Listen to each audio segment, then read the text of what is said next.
시간인데요. 지난주 총선도 있었습니다만 지금 우리가 누리고 있는 이 민주주의는 그저 주어진 것이 아니죠. 우리 선조들이 더 살기 좋은 나라, 국민 모두가 주인된 나라를 만들기 위한 투쟁과 희생의 결과로 얻어낸 건데요. 어제는 바로 대한민국 민주주의의 시발점이라고 할 수 있는 4.19 혁명 제60주년 기념일이었습니다. 오늘은 4.19 혁명의 의미와 오늘날 민주주의의 과제에 대해 돌아보는 시간 가져보겠습니다. 보훈교육연구원 서운석 박사님 연결되어 있습니다. 박사님 나와 계시지요? 예, 안녕하세요. 네, 반갑습니다.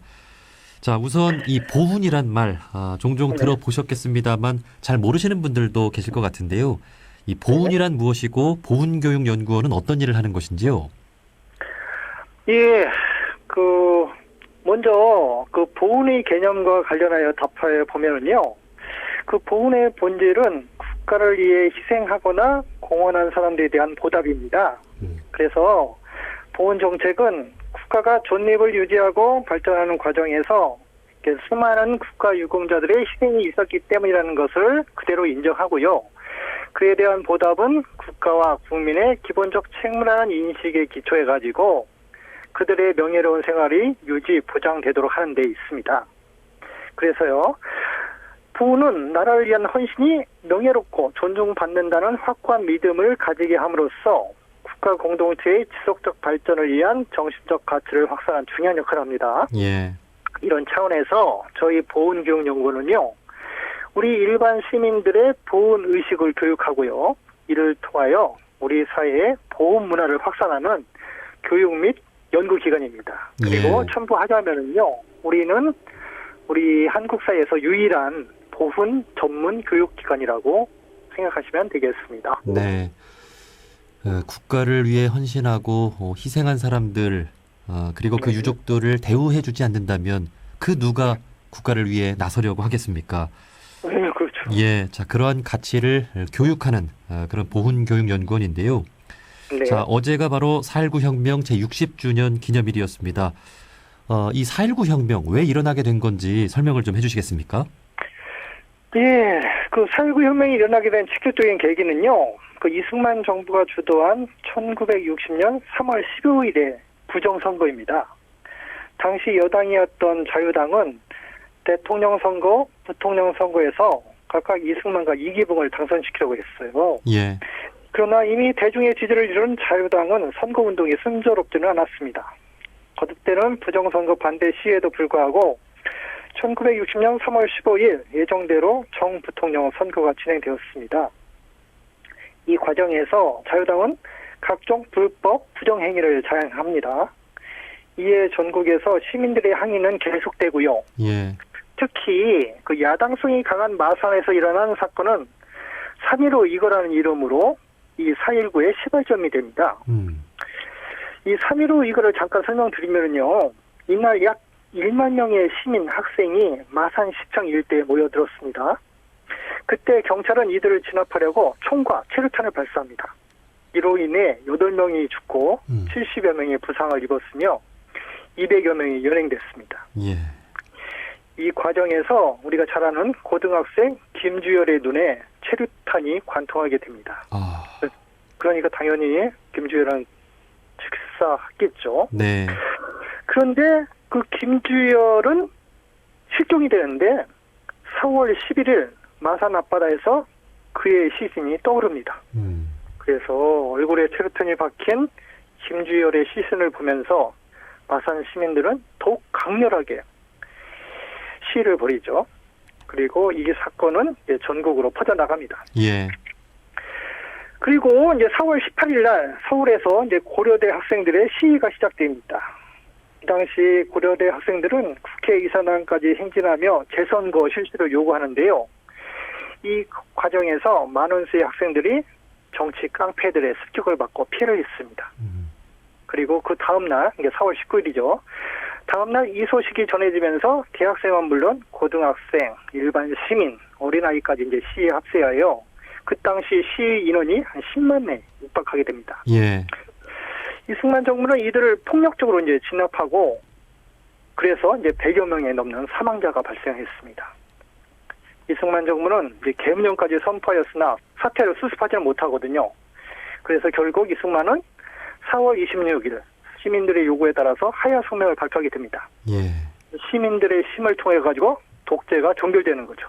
예. 이게 우리가 기념하는 4.19 위거입니다. 네. 그 오늘날 민주적인 어떤 시위와는 다르게 참 특이한 것이 이 4.19 혁명과 그에 앞선 시위들이 대부분 그 학생들을 중심으로 그 시위가 이루어졌다는 것이 참 특이한데 네.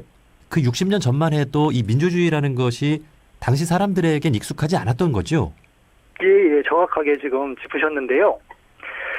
그러니까 우리는 지금 이제 민주주의를 굉장히 당연시합니다. 예. 하지만은 4.19가 일어난 60년 전까지만 해도 민주주의는 우리에게 굉장히 생소한 거였어요. 예를 들어서 1945년 8월에 우리가 잘 알다시피 일제 치하에서 우리가 광복을 이룹니다. 그리고 나서 9월에 미군이 남한에 이제 진주하면서 이제 그들의 군정이 시작됩니다. 네. 이 미군은 군정을 세우고 이제 민주주의라는 새로운 정치 시스템을 이제 우리 한반도에 이식하려고 하죠. 그들이 얘기하는 이제 민주주의는 우리가 기존에 일제 강점기 때 배웠던 한국 신민교육은 아니에요. 예. 그거는 이제 정반대되는 개념입니다. 그래서 이 군정은, 이 미군정은 이제 기존에는 한국인이 한 번도 경험해 보지 못한 민주주의를 이제 정치 체제로 만드는 그 과정을 이제 시험하는 거죠. 그리고 1948년 8월 15일 날 아시다시피 이제 대한민국 정부가 수립됩니다. 그런데 아쉽게도 그 이후에도 민주주의가 한국 사회에 정착하는 데는 계속 어려움을 겪어요.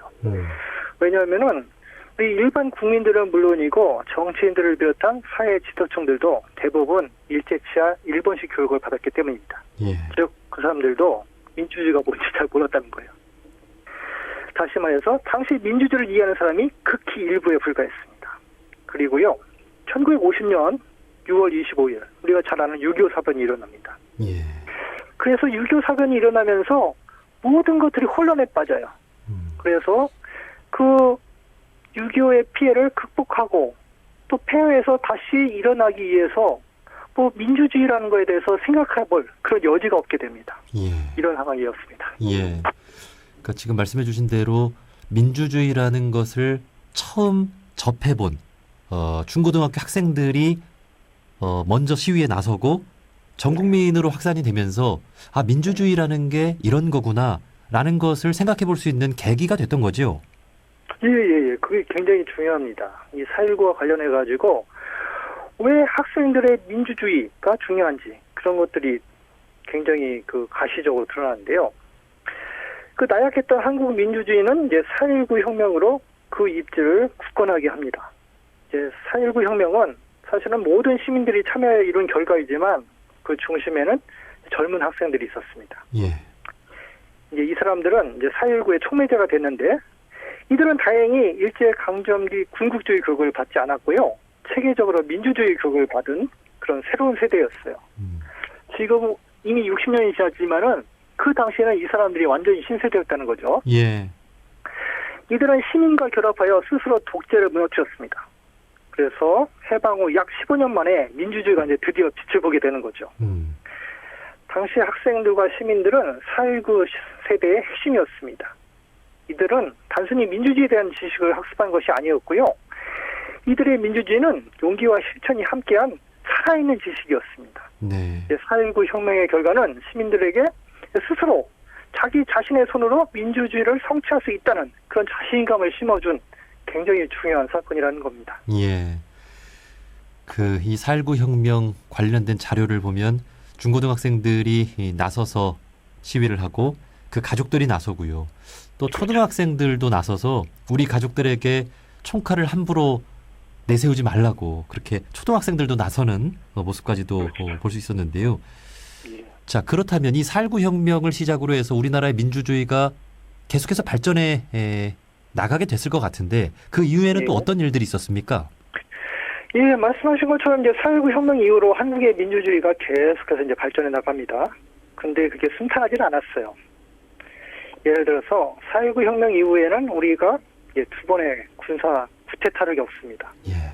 막 머리에 막 떠오르겠지만은 그 박정희와 전두환의 그 군사 쿠데타가 아마 예. 기억에 나실 겁니다.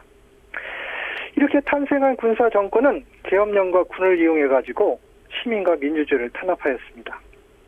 이 군사 정권의 진압은 무자비했지만은 4.19 때 이미 독재를 타도해본 경험이 있는 시민과 학생은 이 민주주의를 지키기 위해서 군사 정권에 대항합니다. 그 대표적인 예가 1979년 10월 부산과 마산에서 일어난 부마 민주항쟁, 그리고 1980년 광주에서 일어난 5.18 민주화 운동입니다. 이들 민주화 운동은 군사 정권을 무너뜨리고 민주주의를 발전시키는 밑거름이 되었습니다. 그리고 1987년 6월 10일 일어난 6월 민주항쟁은 전두환 정부로부터 대통령 직선제 개헌과 민주화 방안을 수용하게 하는 6.29 선언을 이끌어내거든요. 예. 이런 것들을 통해서 한국의 민주주의는 이후 아시다시피 지속적으로 계속해서 발전해 나가게 됩니다. 네. 자, 4.19 혁명과 그에 준하는 큰 사건들 몇 가지를 말씀해 주셨는데 그렇게 우리나라의 민주주의는 발전해 옵니다. 지난주에 총선도 있었습니다만 오늘날 우리 사회의 민주주의 박사님이 보실 때는 좀 어느 정도에 와 있다고 보시는지요? 예, 그 말씀하신 것처럼 저번 이제 4월 15일 날 제21대 국회의원 선거가 있었습니다. 뭐 당연히 투표를 하셨겠지만은 이런 그 총선을 통해 가지고도 나타나지만은 우리 민주운동의 역사는 다양한 계층과 지역의 힘이 합쳐 이루어낸 것입니다. 예. 그래서 지난주 총선에서 우리 사회가 다양한 계층과 지역의 힘이 합쳐진 모습을 하고 있는지 이제 사람마다 생각이 다를 수 있죠. 예. 예를 들어서 내가 수도권에 있는 사람과 이제 영남에 있는 사람, 그런 사람들의 생각이 다를 수 있을 겁니다. 그래서 뭐 그 수준을 제가 뭐 말씀드리기는 좀 그렇고요. 하여튼 우리 사회의 민주주의 수준이 진보하고는 있습니다. 그건 확실해요. 그래서 진보하고 있지만은 그 진보되는 과정 중에서 지금 얘기한 것처럼 다양한 계층과 지역의 힘을 합치는 데 있어가지고 만족하냐?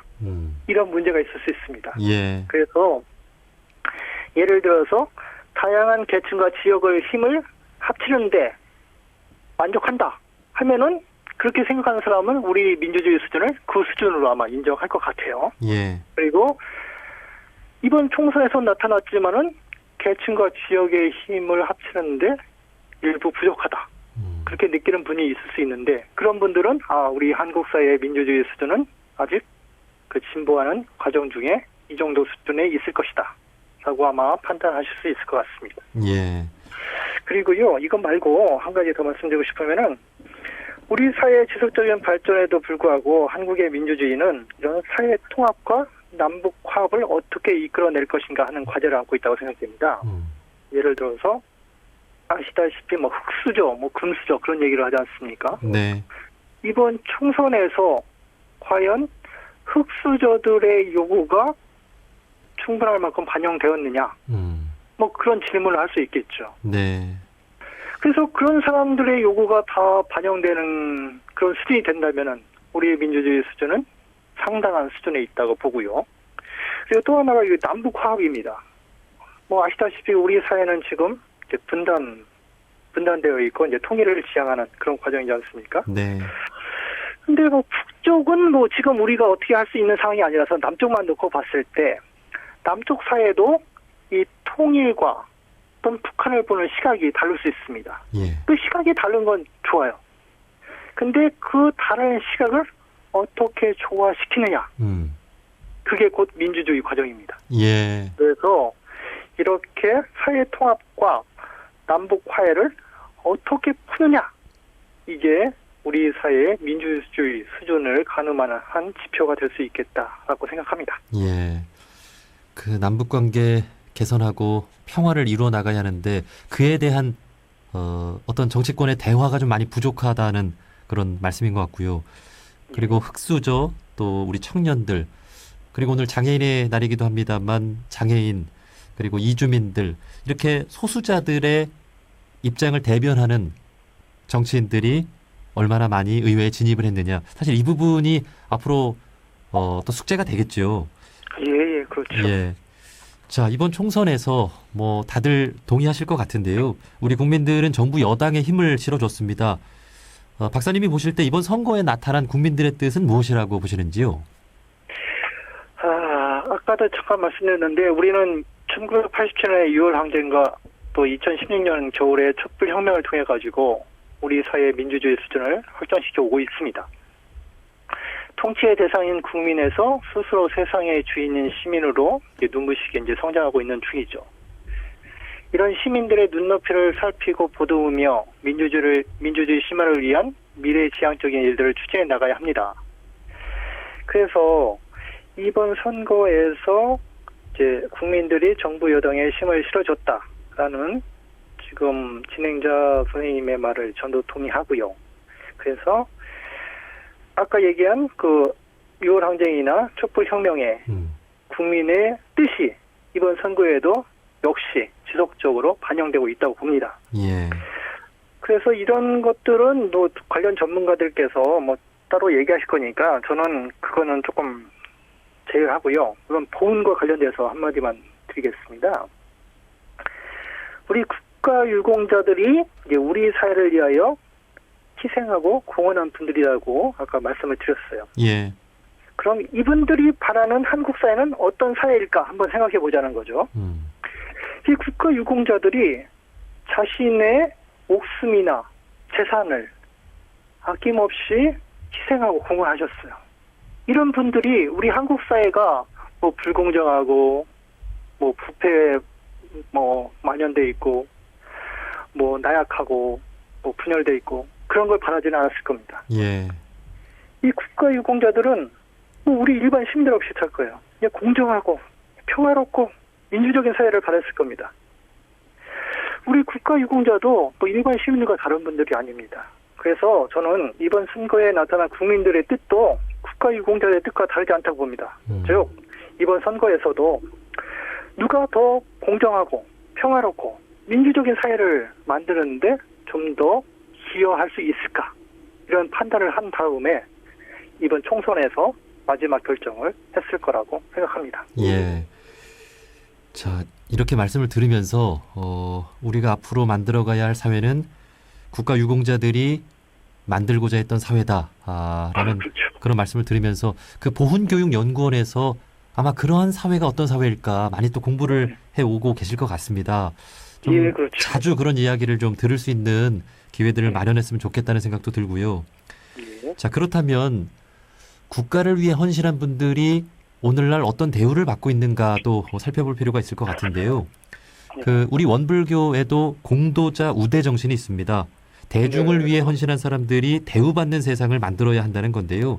아마 보훈의 의미도 이와 비슷할 것 같은데 이 민주주의를 위해 헌신한 사람들 지금 잘 대우를 받고 있습니까? 지금 원불교에 공도자 우대 정신이 있고 이 공도자 우대 정신이라는 게 대중을 위해 헌신한 사람들이 대우받는 세상을 만들어야 한다라는 의미라고 지금 설명해 주셨습니다. 예. 아마 이게 보훈의 의미와 저는 일치한다고 저는 이렇게 판단합니다. 네. 즉 보훈이라는 게 우리 국가와 사회에 공헌하고 희생한 분들을 우리가 잊지 않고 기억하고 보답하는 그런 거라고 아까 말씀드렸어요. 네. 이거는 사실 자기가 어떤 종교를 믿든 그게 원불교든 뭐 개신교든 뭐 이슬람교든 또는 어떤 사회에 있든 예를 들어서 우리가 동양에 살든 서양에 살든 사람이라는 누구나 가질 수 있는 아주 보편적인 생각이라고 생각됩니다. 예. 그래서 그 원불교에서 지금 말씀하신 그 공도자 우대 이것도 인간의 어떤 본연적인 그런 생각이고 또 지금 얘기하는 보훈이라는 것도 우리 국민으로서 당연히 가져야 할 일종의 도리라고 생각하기 때문에 이게 같은 거라는데 저도 전적으로 동의하고요. 지금 말씀하신 거, 그 민주주의를 위해 헌신한 사람들이 지금 잘 대우받고 있냐 이런 질문을 하셨는데요. 네. 이건 조금 복잡하긴 합니다. 그 국가유공자 보상은 민간의 피해 보상과 형평이 유지되어야 합니다. 우선. 그러나 이에 더해서 국가유공자에 대한 보상이 민간의 재해 보상보다는 우대되어야 한다는 원칙이 확고하게 뿌리내려야 한다는 점을 저는 알리고 싶습니다. 그럼요. 예. 그 국가유공자 보상이 민간 보상에 미치지 못한다는 인식이 존재하는 한 보호는 성공하기 어렵기 때문입니다. 그래서 물가 또는 임금 또는 가계비 등 준거 지표를 설정해서 실질적 수준을 개선함으로써 국가유공자를 우대하고 있다는 것을 가시적으로 보여줘야 합니다. 예. 이런 점에서 앞으로도 사실 개선의 여정이 있다고 봅니다. 그리고 보상 체계 개편에는 합당한 절차와 명확한 논리가 뒷받침되지 않으면 또 안 되거든요.